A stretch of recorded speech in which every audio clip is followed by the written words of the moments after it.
Hi, my name is Teresa and I am a storyteller from Kennewick, Washington.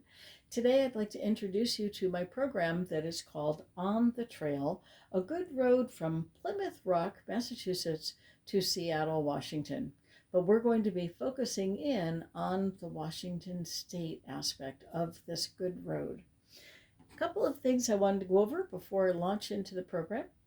When I give programs, there's a few things that I like to do to kind of set up the program. And one of those is as people come in, on their seats, there will be a reference form for them. This will give them resources and notes such as vocabulary words. We're going to be in the roaring 20s, the 1920s, and some of the vocabulary isn't in common everyday use today. So there's some vocabulary. There's also an inflation conversion for them. So when I throw out numbers about how much something costs, they can do some quick calculations to figure out how much it would cost today, taking into account inflation. Of course, if they're really big numbers, I'll just give them the conversion, but it's kind of interesting to see what a dollar was worth. And in case you're curious, in 1920, $1 today, the buying power would be $18.91 for $1 in 1920. Suggested resources are also on this list. There are websites, there are books, there are articles, newspaper articles, the kind of thing that people who like to do research will be able to easily find some additional information. The other thing that I bring along with me is an exhibit.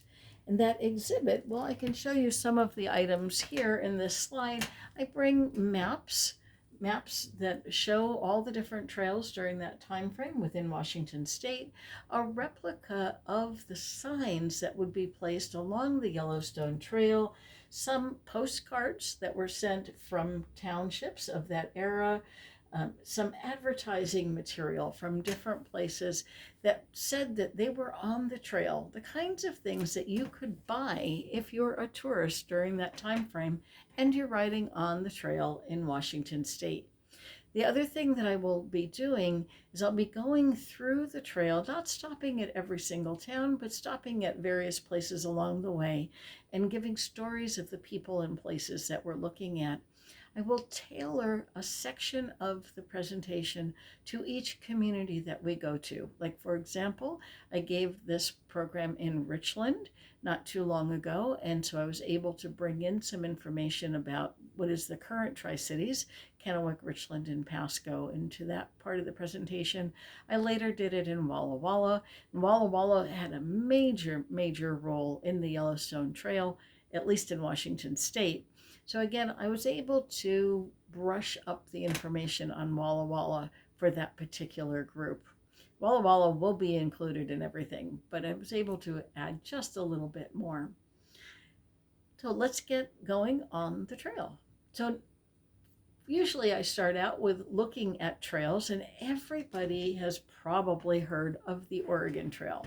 And if they haven't heard about it in history, they've probably heard about it through video games. So the Oregon Trail was 1811 to 1890s, and it was primarily wagons and stagecoaches at that point in time, although I'm pretty sure some people walked it as well.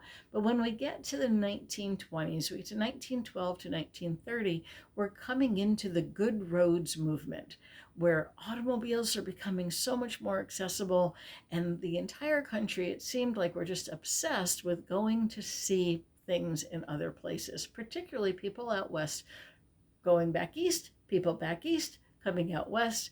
Yellowstone Park was a major destination for many people. So the formers of this trail, the founders of the trail, they named it the Yellowstone Trail. The other one at this time frame that was very popular was called the Lincoln Trail. But we're going to look at the Yellowstone Trail and its part in helping bring tourism to our state. Here's the map of where the trail went in our state. Now, some of these roads, you'll notice the pathway is very similar to the Inland Empire Highway and then also the Sunset Highway.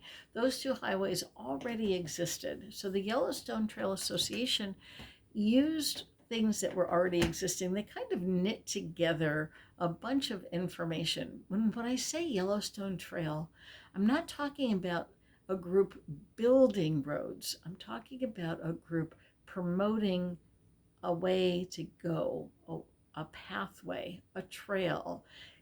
Think of AAA. AAA doesn't build any roads, but AAA gives you information on how you can get places. You can get a triptych from AAA. Well, you could do the same thing with the Yellowstone Trail Association. But the Yellowstone Trail Association was very active in pushing local, state, and national government to improve roads, part of the Good Roads movement.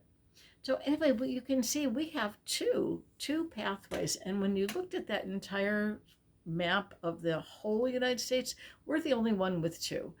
We started out coming in at Spokane and coming down and around to Walla Walla and then back up, going over the mountains and connecting into Seattle. And the reason they did that is this upper route at that time had an amazing number of switchbacks and difficult mountain terrain. So they chose this other route as being safer and easier to travel and open more throughout the year. However, Wenatchee really advocated to change the route. They were persistent. They also worked on federal, state, local governments to straighten out some of the roads that were up in that route. And by 1925, they had convinced the Yellowstone Trail that it should come up that northern route, cutting a real big part of the travel time to get from one side of the state to the other. So how would you know if you were on the Yellowstone Trail? I mean, you have your maps. Of course, the maps aren't the greatest back then. And sometimes it's difficult navigating by map. You look at a map, you're not quite sure where you are. There's a fork in the road. It's not on the map. You're not sure which way to go. Well, they hired a Mr. Warwick. And Mr. Warwick, his job was to paint it yellow. He drove the trail backwards, forwards, looking at different side roads. And every time there was a fork in the road or there was a place where you're starting to wonder, am I still on the trail? He would paint a rock yellow. Now, this particular rock is a reproduction rock. It's been painted yellow in Wisconsin, but I really like the picture because it really gets the point across that this is what he did. By the time he made it to Seattle, he had gone through 420 gallons of yellow paint. So that's how you know you're on the trail. And businesses that bought into the Yellowstone Trail Association would have this symbol painted in their windows, and in some cases even on the sides of barns, because there are some places along the trail you just can't find those great big rocks. So he would negotiate with farm owners to be able to paint the sign on the side of their barns. What about those good roads? Well, these are a couple of postcards from that time frame, and I will be asking people to participate. So I will be asking people to do kind of like a reader's theater. So I'll ask them to read the back of postcards, to read some of the newspaper articles, just so that there's another voice and more engagement back and forth. This particular postcard over here is the Sunset Trail, and that is Snoqualmie Pass in 1923. And if you're like me, and it's hard to see in the video, but if you look closely, you'll see the road is extremely narrow. There's a car on that road. I can't imagine a car passing going in the other direction. This other postcard is from Blewett Pass, and you can see the big hairpin turn on Blewett Pass. Those kind of turns needed to be straightened out before the Yellowstone Trail went in that direction. The back of this card is an advertisement. It's for the tavern that's called Top o' the Hill Tavern, and it was a popular stopping off place. We'll take another look at that later. Here we are. There is the Top o' the Hill Tavern. I wonder if they were Irish. I don't know of other ethnic groups that use O like that. I was thinking that it was a typo, but I found many, many references to the Top o' the Hill Tavern. With this, I asked somebody to read off the room rates and tell us how much it would cost for you to stay there. And one of the things that kind of amused me about this is that they also advertise that every single room has running water. Other places that you could stay would be tourist car camps, auto camps. The one that I have reference to here, Tourists Have a Better Camp Park, was in Kennewick, Washington. And then, of course, down in Walla Walla, you might want to stay in the Grand Hotel, where you would take part in watching either an opera or a performance in the Grand Theater. So along the way, we'll be talking about what sorts of things can you do while you're traveling the trail. And who are the people that you're going to meet while traveling the trail? This is probably one of my favorites, and I will have somebody read portions of the newspaper article. The article is titled Plucky Girls Tour Yellowstone Park. And it's about 5 young women who were out driving their 490 Chevrolet that carried 5 girls, 5 suitcases, and a small pantry. And it talks about their adventures along the way and how proud they were to be able to travel without a man. And they emphasized just how safe the Yellowstone Trail was. They went from Pullman, Washington to Yellowstone Park, so they didn't do the entire trail. We'll meet several other people through the course of the presentation, but I also wanted to point out some of the places that you might see if you were traveling the trail. And this one is called Italia. And you might be enticed to buy some land in Italia because they advertised that they were on the Yellowstone Trail and many, many tourists were going to be coming by. So you might want to buy land and build a business. But if you didn't want to build a business for the tourists, the other thing that you could do is you could buy land because there's oil in this land. There's oil. You are going to be rich. The advertisements were filled with over-the-top promises about what a wonderful life it will be in Italia. And as sure as the sun sets and the sun rises again, you will not regret this purchase. Italia no longer exists. It was not as profitable as they thought with the Yellowstone Trail, but that was the least of their troubles. All of that oil exploration and no oil. And the land itself just wasn't yielding what they wanted it to. So Italia, its main heyday was when it was a railroad stop. And when the railroad stopped coming, Italia stopped growing. Now you can't find remnants of Italia unless you're out in the desert searching for any remnants of sidewalks. All of the buildings have been knocked down. The land has been bought up by a corporation. And we'll talk a little bit more about that, what the corporation is, and if you wanted to get out there, where you could drive to try to find some remnants of Italia. They probably don't want you to do that because it is private land. The other thing, when you think of the 1920s, you think of the Roaring Twenties, and of course we are in Prohibition, but we've got bootleggers. So I went looking for stories of bootleggers. I found most of my stories over in the Seattle area, although there are some in other parts of the state. This was one of my favorites on the Seattle Star newspaper. We had the Booze News, and there's several stories all in one day, and I will ask people to read some of these stories. My favorite one is the last one. Liquor in automobile, missing man in jail. Now, just to give you a thumbnail sketch, these guys were missing their buddy. They didn't know where their buddy was. They were afraid something happened to him. They went to the police. Well, the police found him. They found him. They found his car. They found his booze. So now the friends know where to look for him. He's in jail. His booze has been confiscated. Another story that I like to point people to is the king of Puget Sound bootleggers, Roy Olmsted.